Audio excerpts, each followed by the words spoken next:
Family and fellow soldiers, I'm the professor, and this is the moment of truth. We are here to disrupt this meeting to call out anti-blackness in MCPS public schools. A May protest at MCPS school board headquarters to push back against what these parents call unaddressed anti-blackness in Montgomery County public schools. Shame on all of you all. MCPS parent Tiffany Kelly was at that protest and is deeply concerned about the recent racist incident at Wootton High School. Unfortunately, this is something I've become accustomed to seeing within our school district. Parents are weighing in after the principal of a Maryland high school was placed on leave. This all stems from a racist incident last week at Wootton High School in Montgomery County. A spokesman for the school district said someone wrote an anti-black slur on a student's desk last Monday, but school administrators waited days to notify families. And tonight, MCPS says they're investigating another incident at that same school the same week. Definitely could have done a lot better. Parents chiming in after a staffing shakeup here at Wootton High School.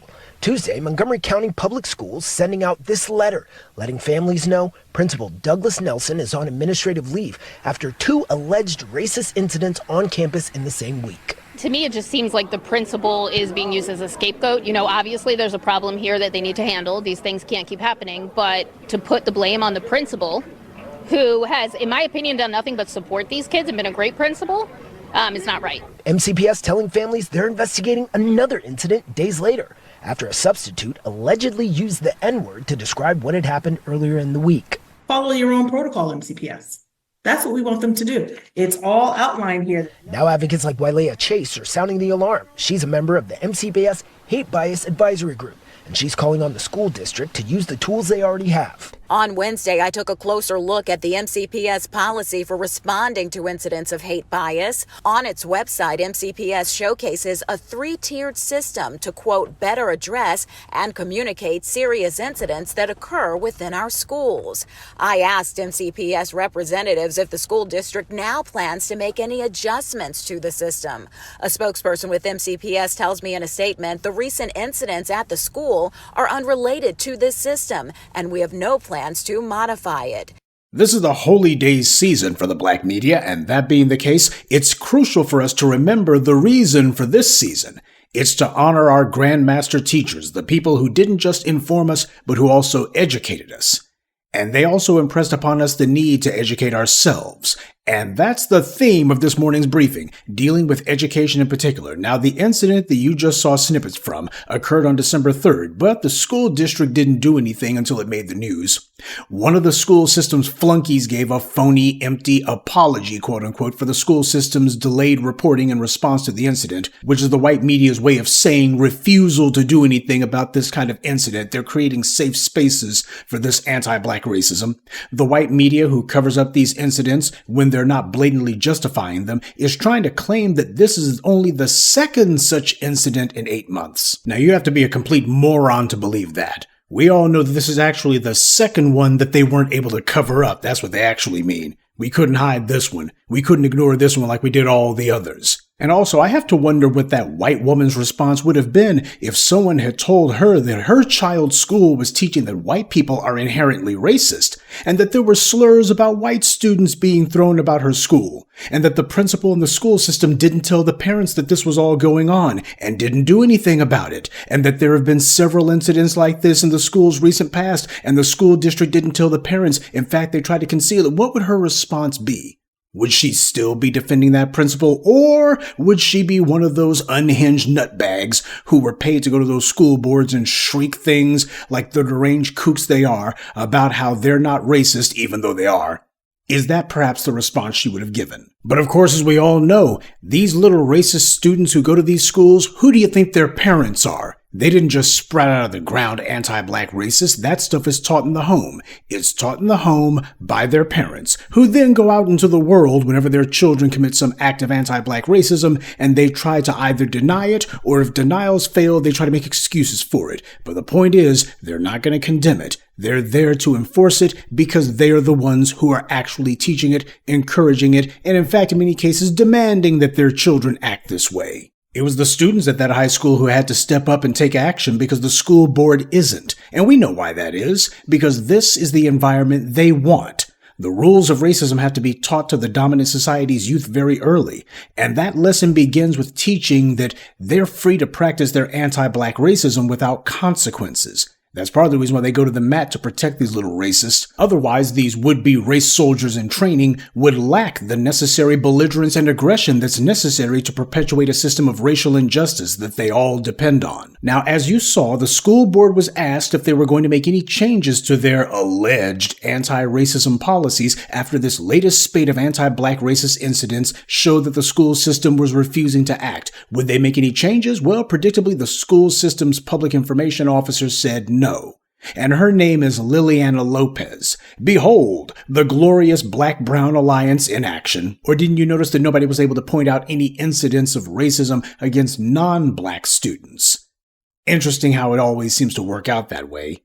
This is what happens when you have your children in the clutches of your enemies. We have to start showing boldness in the face of anti-black aggression. It's not enough simply to wag your finger at them and get them told. At some point, consequences have to attach to their behavior, and those consequences have to be coming from us and enforced by us. But we have to understand we must go beyond that. This is what the Grandmaster teachers taught us. They were not trying to find new and inventive ways to get us to go into white supremacist schools and somehow we're going to reform these anti-black racists. You got to be realistic. The lessons have to be taught in the home. The home is supposed to be the primary place where a black child is educated at. And it's also where you give them the spiritual and psychological armor necessary to protect themselves in a world that absolutely is addicted to anti-black racism. Black children should not be fighting these battles alone. They need to be fortified and reinforced by their parents. Their parents are supposed to be leading the charge, not the kids. The lessons that we want our children to learn is supposed to be black empowerment. But that starts in the home. You're not going to be able to outsource your child's education to anyone else, especially not our oppressors. See, all it took was for the 1619th Project to merely be published, just for it to exist. It was never taught in schools, but just the fact that it exists and these white supremacists lost what passes for their minds. They weren't able to stop it from being published, but white fragility is real, and these white supremacists felt that they had to do something to show that they were fighting this. And so there was the predictable, well-financed white supremacist organizations like the so-called Manhattan Institute who paid shills like Christopher Rufo to invent racial hysteria propaganda about critical race theory, which no one outside of certain select universities had even heard of before these white right-wing nuts began their propaganda crusade about it. White supremacy is fragile, as are its beneficiaries. So when they see someone telling the truth and they can't stop it, they have to engage in some outrageous over-the-top acts of blatant anti-black racism in order to assure their ilk that they're still in control, that nothing has changed. White power is weak, but its beneficiaries are totally dependent on this weak system, and so they need to be constantly reassured that when black people are shaking the foundations of white supremacy to its very base, that system is still somehow going to remain in place. They have to be reassured of that daily.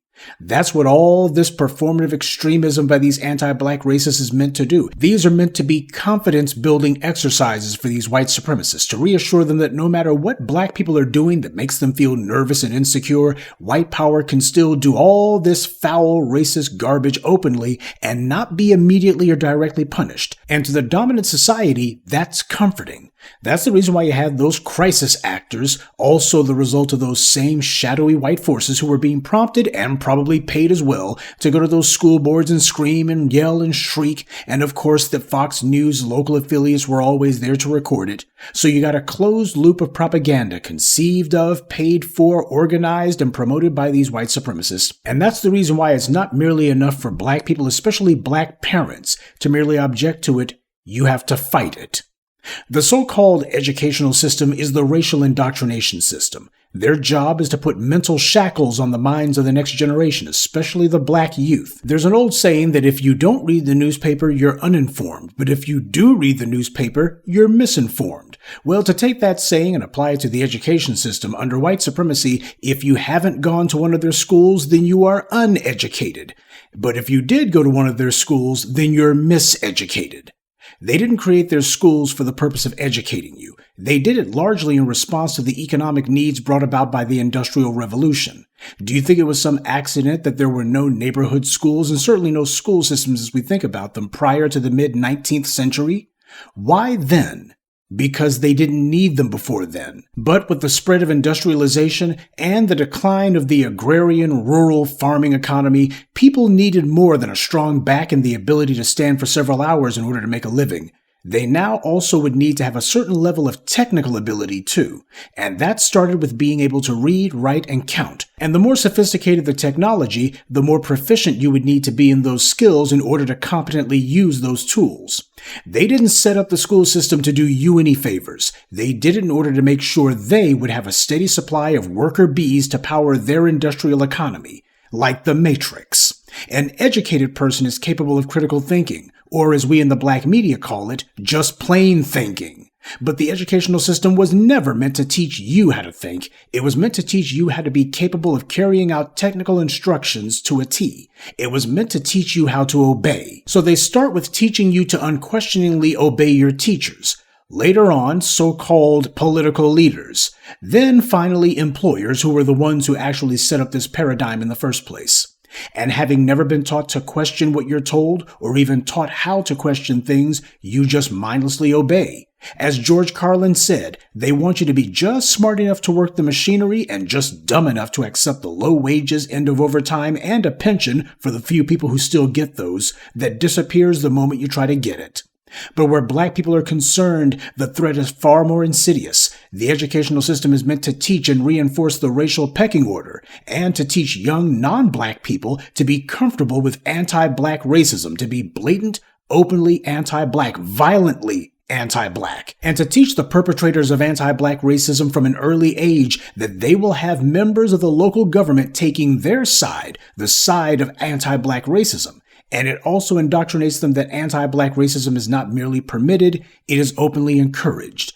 That's the reason that these kind of things happen every single day and continue to happen. It's not happening in spite of these educational authorities, these school boards and principals. It's happening because of them. From the principals on down to these parents, you have individuals working hand in hand getting on code to protect anti-black racism. That's what everybody should have been talking about and outraged about. But instead, you have individuals going, I don't see what the problem is. The principal's doing a good job. No, what they mean by that is he's protecting anti-black racism. He's protecting the racial privilege that we depend on. He's protecting our system of goodies, giveaways, and guarantees, and maintaining the principle that if you got the right skin color, you're supposed to be immune from punishment, which, by the way, is exactly what happens in the so-called legal arena as well. Why is it that the police go ahead and give slaps on the wrist to white offenders, but with black people, you're going to get the book thrown at you? That's part of how you enforce and reinforce a racial pecking order. And the schools are absolutely crucial to this cycle of racial indoctrination. They need to be able to get to the kids as early as possible and teach them how to get on code, and teach them you'll be protected if you do this. Look, we already know that we cannot trust the educational system set up by our oppressors. But what are you doing as black parents to make sure that your black children are being taught the right things? What are you doing to arm them intellectually, psychologically, and indeed even spiritually for the daily warfare that they're going to have to engage in? But most importantly, what are you doing to make sure that these black children know that they are not alone? It is precisely the tepid response that comes from black parents that is the main factor that emboldens these anti-black racists to continue their war against black children. When black people see anti-black racism being perpetrated against black children, and we respond with anything other than raising holy hell, this tells the enemy that basically they've gotten a few more inches closer to being able to carry out the kind of open anti-black violence that they want to do.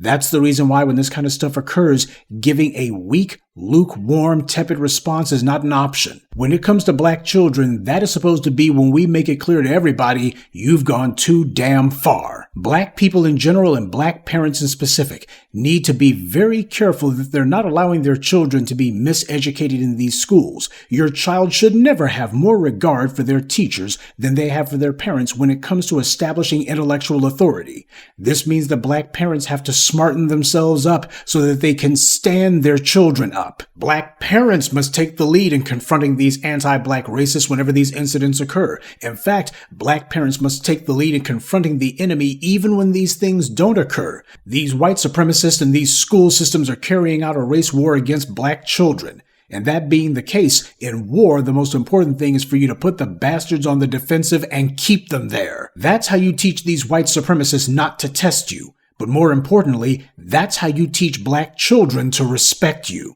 Is it too much work for black parents to do that? I don't think so. Intellectual laziness and moral cowardice go hand in hand. Show me someone who doesn't take a stand when something wrong slaps them in the face, and I'll show you someone who's never even thought about why they should stand for anything in the first place. I reiterate my call from a couple weeks ago about the importance of getting the right black people on these school boards. And once there, to exercise a zero-tolerance policy for anti-black racism, whether it be from students or these principals and school administrators. We know that a disproportionate number of school shooters come from the dominant society. We see that every day. And we also know that these school shooters are disproportionately racist as well. So acts of anti-black racism in schools are not merely delinquent behavior. It is a warning sign of a violent threat.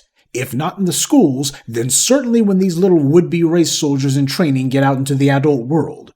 Let's teach black children the principles of black empowerment in the home.